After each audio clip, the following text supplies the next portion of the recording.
Assalamualaikum warahmatullahi wabarakatuh.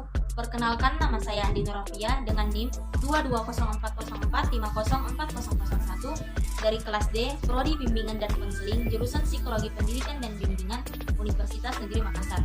Nah, pada video kali ini saya akan menjelaskan tentang komunikasi sebagai landasan keterampilan konseling. Langsung saja kita ke penjelasannya. Baik, pembahasan yang pertama yaitu mengenai pengertian dari keterampilan konseling. Keterampilan konseling adalah bentuk skill yang dimiliki konselor atau guru dalam menerapkan praktek-praktek konseling. Keterampilan tersebut merupakan salah satu strategi di dalam melakukan wawancara dengan konseling. Pendapat dari Aryatmi Siswa Harjono 1992 mengatakan bahwa agar konselor sekolah mampu melaksanakan konseling secara efektif, maka mereka harus memiliki keterampilan konseling. Keterampilan konseling yang efektif berarti konselor mampu menciptakan suasana yang kondusif, hangat, menyenangkan, dan menenteramkan hati konseling. Dengan suasana yang demikian itu, konselor akan mudah melakukan eksplorasi masalah yang ada pada diri seorang konseling. Selanjutnya, tujuan keterampilan konseling.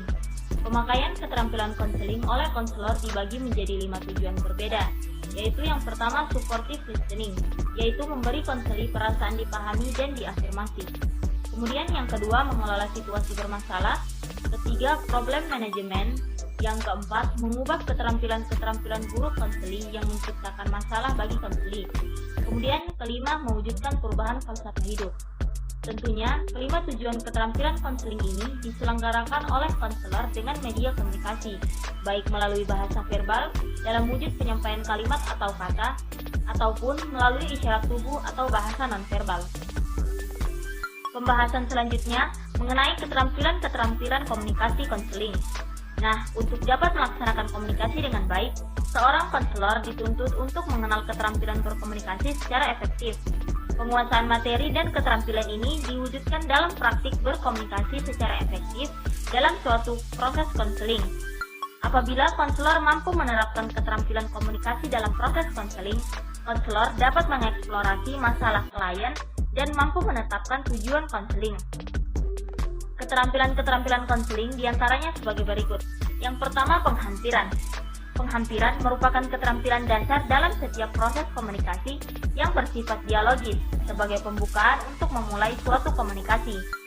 Kemudian yang kedua, empati. Empati adalah kemampuan konselor untuk merasakan apa yang dirasakan klien, merasa dan berpikir bersama klien dan bukan untuk atau tentang klien. Tiga, refleksi. Refleksi adalah suatu jenis teknik konseling yang penting dalam hubungan konseling, yaitu sebagai upaya untuk menangkap perasaan, pikiran, dan pengalaman klien, kemudian merefleksikan kepada klien kembali. Kemudian yang keempat, eksplorasi. Keterampilan eksplorasi adalah suatu keterampilan konselor untuk menggali perasaan, pikiran, dan pengalaman klien. Melalui keterampilan ini akan memungkinkan klien untuk berbicara bebas tanpa rasa takut, tertekan, dan juga terancam. Yang kelima, menangkap pesan utama. Sering terjadi klien sulit mengarahkan pembicaraan dan menekankan tentang pokok-pokok permasalahannya.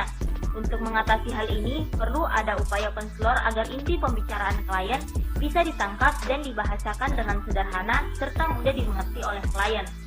Kemudian yang keenam, bertanya membuka percakapan. Keterampilan bertanya adalah suatu kemampuan pembimbing atau konselor mengajukan pertanyaan-pertanyaan pada sesi konseling. Tanpa keterampilan ini, pertanyaan-pertanyaan yang diajukan konselor mungkin tidak dapat dipahami klien sehingga ia hanya bisa terdiam. Yang ketujuh, dorongan minimal. Klien sering tersendat dalam mengungkapkan emosinya. Hal ini disebabkan rasa tertekan yang kuat. Untuk memudahkan emosi itu keluar, maka teknik memberi dorongan minimal dapat dipergunakan oleh konselor. Kemudian yang ke-8, interpretasi. Keterampilan interpretasi merupakan upaya konselor mengulas pikiran, perasaan, dan pengalaman klien dengan merujuk pada teori-teori. Dan ke-9, mengarahkan. Mengarahkan adalah kemampuan konselor mengajak dan mengarahkan klien untuk berpartisipasi secara penuh dalam proses konseling.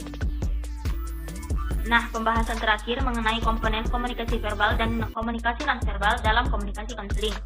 Jenis keterampilan komunikasi verbal dan nonverbal mendasari hampir keseluruhan penggunaan keterampilan-keterampilan konseling.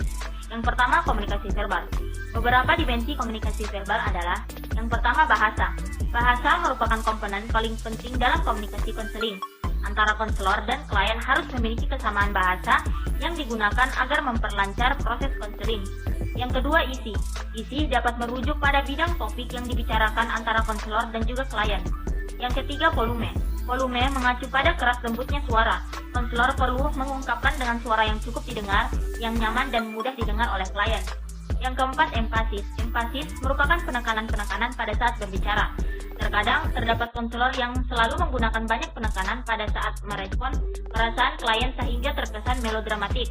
Sehingga yang baik adalah konselor mampu dengan tepat menggunakan penekanan-penekanan tersebut dalam proses konseling. Yang kelima, rate. Rate adalah kecepatan berbicara, merupakan faktor dalam komunikasi verbal yang harus diperhatikan. Apakah konselor atau klien memiliki rate bicara yang cepat atau lambat? Hal tersebut dapat mempengaruhi proses komunikasi konseling, yakni kurangnya pemahaman mengenai pembicaraan klien kepada konselor maupun sebaliknya.